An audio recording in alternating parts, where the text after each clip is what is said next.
komunikasi ini penting karena secara psikologis juga berdampak terhadap kepercayaan pemerintah. Ketika masyarakat tidak percaya terhadap pemerintah, ini nanti berbahaya karena program-program pemerintah tidak akan dijalankan oleh masyarakat. Jadi bangun komunikasi dengan baik. Secara teknis kita tidak perlu ragu dengan Kementerian Kesehatan, tidak perlu ragu dengan tenaga medis Indonesia. Mereka hebat-hebat. Jadi yang paling penting adalah komunikasi apa yang akan dilakukan oleh pemerintah dari sisi kesehatan pada masyarakat, sehingga nanti bersama-sama antara pemerintah dan masyarakat melewati badai pandemi ini.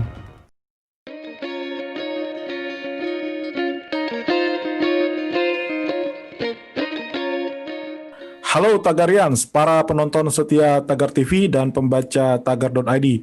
Terima kasih selalu bersama dengan kami. Kali ini kita akan tetap membahas isu maupun topik yang menarik. Seperti yang kita ketahui, baru saja dilantik oleh Presiden Jokowi, ada 6 menteri baru di Kabinet Indonesia Maju. Dan kali ini kami telah berhasil mengundang seorang pengamat intelijen, Bapak Stanislaus Riyanta. Kita akan berbincang-bincang dengan beliau. Dan topiknya kali ini khusus mengenai Menteri Kesehatan yang baru. Siapa lagi kalau bukan Pak Budi Gunadi Sadikin yang sebelumnya adalah Wakil Menteri BUMN. Halo Pak Stanis, apa kabar Pak? Baik Pak. Terima kasih Pak sudah hadir di Tagar TV. Kita mulai langsung Pak. Ya.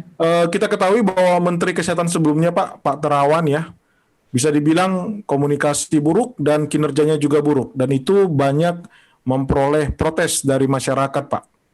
Nah, menurut Pak Stanis sendiri, apakah ini pilihan yang tepat dari Presiden Jokowi untuk menggantikan Pak Terawan dengan Pak Budi Gunadi Sadikin ini, Pak?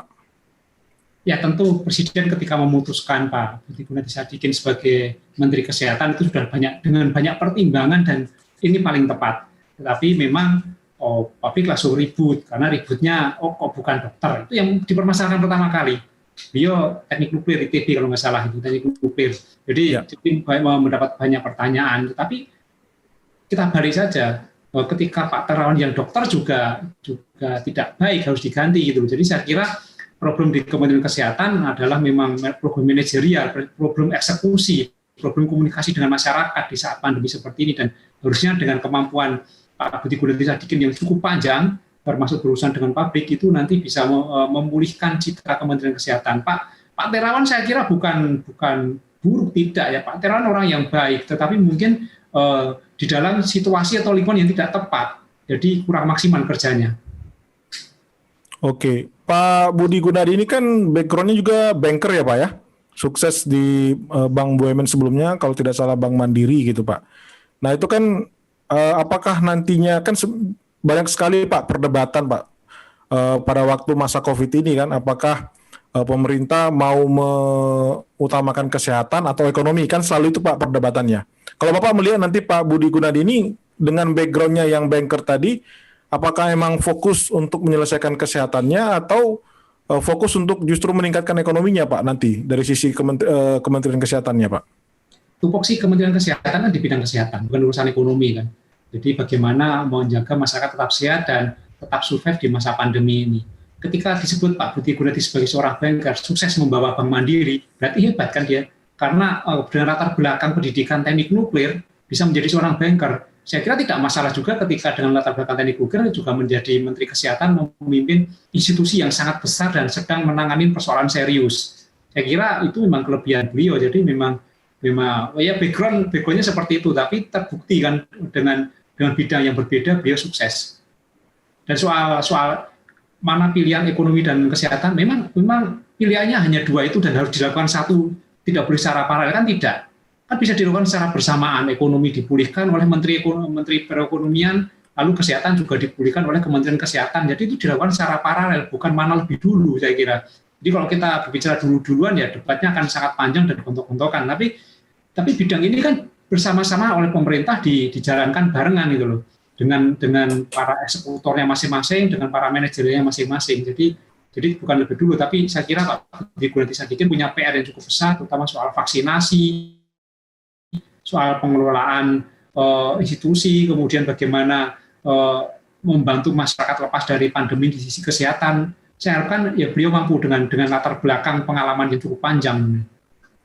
Ya, lalu bagaimana dengan nantinya hubungan misalkan dengan Ikatan Dokter Indonesia, Pak? Ya, kita ketahui kalau tidak salah sebelumnya Pak Terawan sendiri pun kan agak-agak kurang langgeng nih, Pak. Hubungannya sering sekali terjadi perbedaan-perbedaan pendapat antara Pak Terawan sendiri dengan ID. Nah, kalau Bapak lihat sendiri bahkan Pak Budi Gunadi ini tidak punya background sebagai dokter, apakah bisa nanti menjalin komunikasi dengan organisasi ataupun asosiasi maupun ikatan-ikatan yang hubungannya dengan tenaga medis, Pak? Ya sama ketika Pak Budi Gunadi Sadikin itu menjadi banker di Bank Mandiri kan dia juga harus menjalin komunikasi dengan para pelaku-pelaku keuangan kan, hasil juga kan. Nah ini yang akan menjadi masalah kan dengan ID. Dia nanti manajerial kan sudah ditunjuk juga wakilnya seorang dokter kan.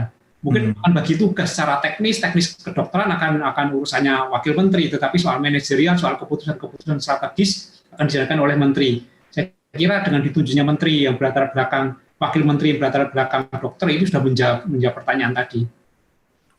Oke, pertanyaan terakhir sekaligus closing statement Pak Stanis mengenai Pak Budi Gunadi Sadikin ini.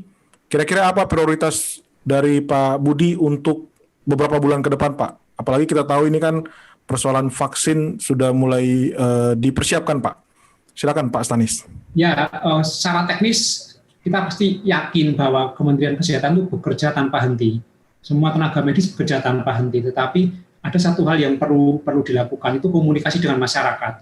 Komunikasi dengan masyarakat, yakinkan masyarakat bahwa kita bisa mengatasi, bisa melewati pandemi ini dengan baik. Komunikasi ini penting karena secara psikologis juga berdampak terhadap kepercayaan pemerintah. Ketika masyarakat tidak percaya terhadap pemerintah, ini nanti berbahaya karena program-program pemerintah tidak akan dijalankan oleh masyarakat. Jadi bangun komunikasi dengan baik. Secara teknis kita tidak perlu ragu dengan Kementerian Kesehatan, tidak perlu ragu dengan tenaga medis Indonesia. Mereka hebat-hebat. Jadi yang paling penting adalah komunikasi apa yang akan dilakukan oleh pemerintah dari sisi kesehatan kepada masyarakat, sehingga nanti bersama-sama antara pemerintah dan masyarakat melewati badai pandemi ini. Baik, demikian diskusi kami dengan pengamat intelijen Bapak Stanislaus Rianta. Terima kasih Tagarians untuk tetap bersama dengan kami. Jangan lupa klik loncengnya dan subscribe YouTube channel kami Tagar TV. Sampai ketemu kembali.